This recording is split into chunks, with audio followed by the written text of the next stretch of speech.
Bienvenue dans Le Goût des Maîtres, le podcast de la clinique du droit des affaires. Découvrez des échanges authentiques et spontanés entre étudiants et maîtres en la matière. Bonjour maître, merci beaucoup de prendre le temps de répondre à nos quelques questions. Nous allons commencer cet épisode du Goût des Maîtres par la question redondante de cet épisode. Quels sont vos maîtres? Chez les avocats? Tout à fait. Vous dire quoi? Que je n'ai ni Dieu ni maître? Non, j'ai rencontré de très très grands avocats, très grands professionnels, mais je n'ai pas de Dieu ni de maître et je ne fais a priori de génuflexion devant personne. Ça n'est pas de la prétention, c'est simplement le fait, me semble-t-il, dans ce métier d'être soi-même.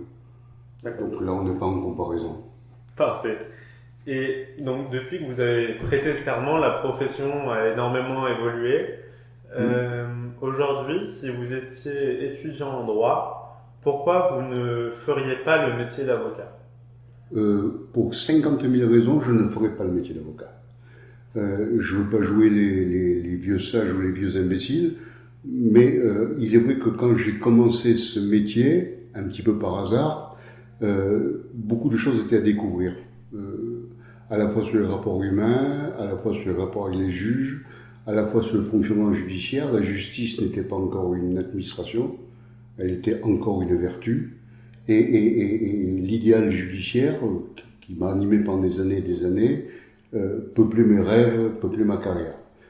C'est vrai qu'aujourd'hui, depuis quelques années, de plus en plus, les cours d'assises notamment, que je fréquente assez assidûment, sont devenus des prétoires où la visioconférence prend la place et prend le pas sur les débats contradictoires, les chocs humains, avec les problèmes techniques que vous connaissez, où tout ce qui faisait, entre guillemets, le charme et la portée du débat judiciaire, où il va de la liberté d'un homme, a complètement disparu, où nous sommes dans une comptabilité d'horaires, de jours d'audience, d'intendance. Et je vous avoue que si j'avais un garçon, une fille qui voulait embrasser la profession d'avocat aujourd'hui, sans doute celle de pénaliste, parce que c'est de celle-là dont je parle, c'est celle que je connaissais un petit peu, je tâcherais de l'en dissuader. Pardon de briser le rêve. C'est très bien d'avoir votre avis aussi objectif sur la question, et c'est le but. Dans cette très longue carrière qui est la vôtre, il y a eu il y a eu de multiples affaires. Laquelle vous a le plus marqué en tant qu'avocat? Peut-être parce qu'elle vous a le plus touché, peut-être parce que c'était la plus complexe. Je vais vous répondre.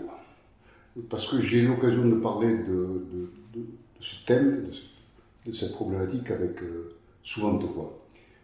Ce qui me retient, ce qui me revient et ce qui reste permanent chez moi, quand il m'arrive d'aborder ce problème, c'est-à-dire quand tu regardes en arrière tes 40 ans passés de carrière, pardon là aussi, je retiens pas les victoires. Je retiens pas les succès, j'en ai eu quelques-uns.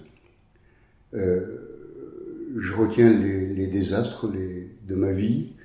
Dieu merci, ils sont pas nombreux, mais déjà trop importants, et sont des fantômes, des spectres qui me hantent. J'ai leur prénom dans la tête, j'ai leur visage dans la tête, même si 10 ans, 20 ans ont passé. Ce sont les erreurs judiciaires de ma vie.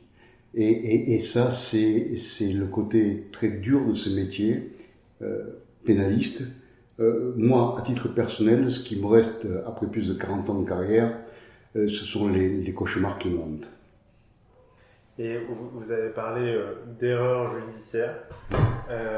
Si on vous laisse un espace de parole complètement libre, qu'est-ce que vous pensez aujourd'hui de cette justice actuelle? Vous avez évoqué évidemment les visioconférences, la perte du côté humain, mais sur la qualité de la justice. Écoutez, moi je pense que le niveau a terriblement baissé. Je pense que le niveau a terriblement baissé, pas seulement chez ceux qui sont en charge de nous juger, mais également chez les miens, ceux qui portent la même robe que moi. que c'est devenu un petit peu mécanique, un petit peu comptable.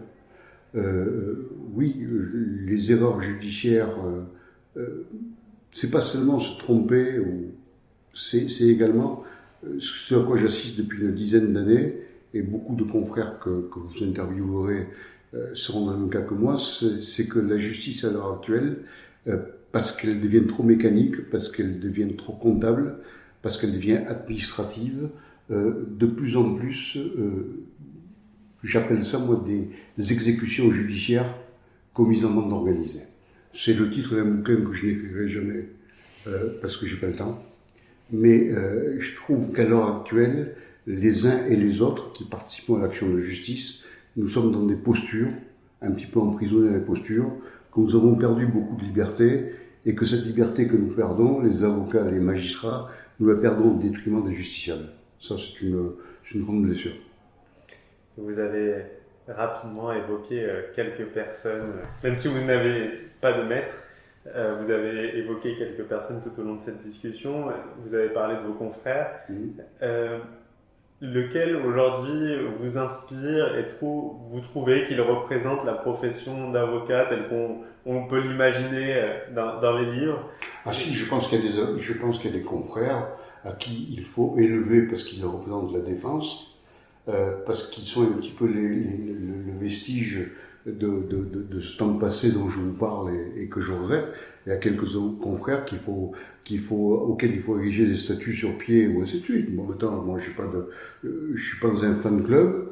Chacun a ses qualités, d'autres ont des défauts. Je suis contre la mythologie du meilleur avocat ou du plus grand avocat. Le meilleur avocat ou le plus grand avocat n'est bien évidemment pas l'avocat le plus médiatique, n'est bien évidemment pas l'avocat dont on parle le plus. Je connais des avocats méconnus au fin fond du département le moins peuplé de France, qui sont d'admirables combattants, d'admirables plaideurs. Et je connais d'autres qu'on voit partout qui sont des fats, des sots. C'est ça, mais je pense que le clivage que je vous donne là se retrouve dans toutes les corporations et dans toutes les facettes de notre société. Merci pour tout, maître. Merci pour votre temps. Votre discours a été des plus inspirants, je pense, pour cette nouvelle génération qui s'apprête à prêter serment. Merci. Ceci dit, laissez-moi encore une seconde. Allez-y.